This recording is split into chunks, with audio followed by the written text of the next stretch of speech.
रूस से एक बहुत बड़ी खबर निकल कर आ रही है। आप अपनी स्क्रीन पर देखिए, आपको दो सफेद लाइंस नजर आ रही होंगी।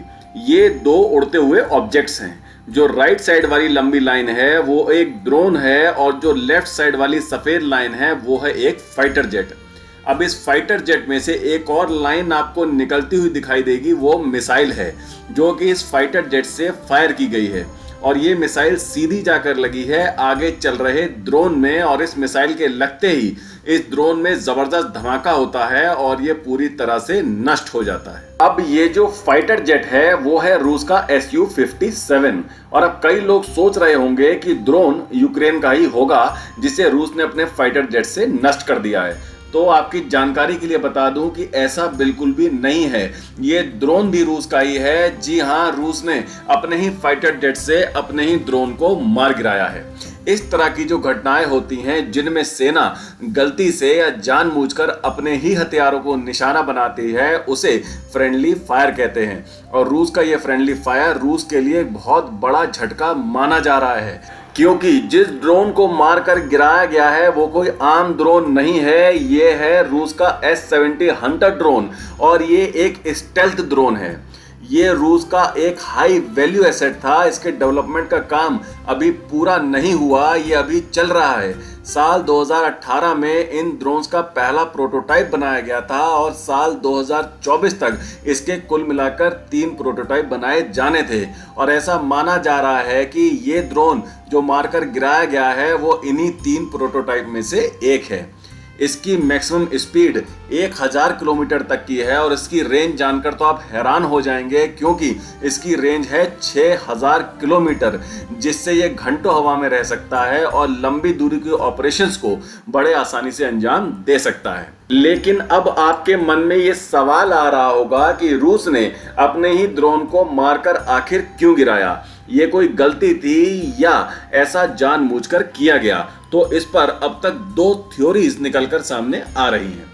पहली थ्योरी ये कहती है कि ये ड्रोन Su-57 फाइटर जेट के साथ एक एक्सरसाइज कर रहा था। इसकी टेस्टिंग चल रही थी और क्योंकि ये एक अनमैन्ड ड्रोन है तो ऑपरेटर से इसका कंट्रोल टूट गया और इस डर से कि कहीं ये ड्रोन यूक्रेन के इलाके में ना चला जाए और कहीं इतनी एडवांस टेक्नोलॉजी यूक्रेन के हाथ न लग जाए, तो रूस ने अपने Su-57 फाइटर जेट से इस ड्रोन को मारकर गिरा दिया।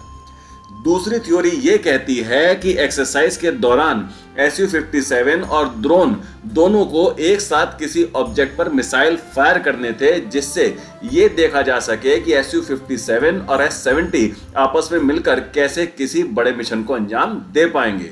और बस इसी दौरान एक चूक हो गई और Su-57 से जो मिसाइल छोड़ी गई थी वो अपने ही ड्रोन को जाकर लग गई और ये पूरी तरह से नष्ट हो गया।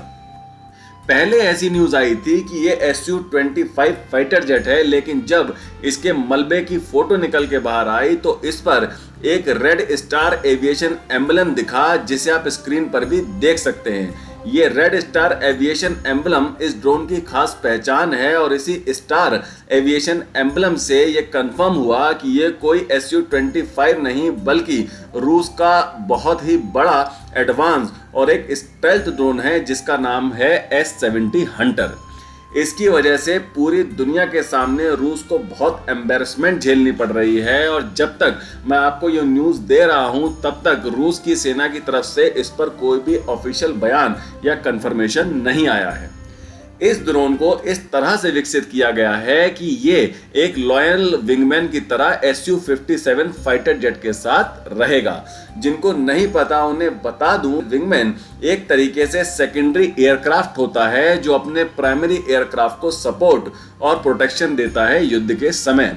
इसकी वजह से जो प्राइमरी एयरक्राफ्ट होता है वो बहुत ही सुरक्षित रहता है और युद्ध में उसकी सिचुएशनल अवेयरनेस भी काफी बढ़ जाती है। लेकिन ये ड्रोन अकेला भी हमले करने में पूरी तरह से सक्षम है। ये बड़े से बड़े ऑपरेशन को अंजाम दे सकता है। ये एक से बढ़कर एक खतरनाक बमों और मिसाइलों से भी पूरी तरह लैस है और स्टेल्थ फीचर होने से कारण ये दुश्मन के रडार में भी आसानी से पकड़ में नहीं आता।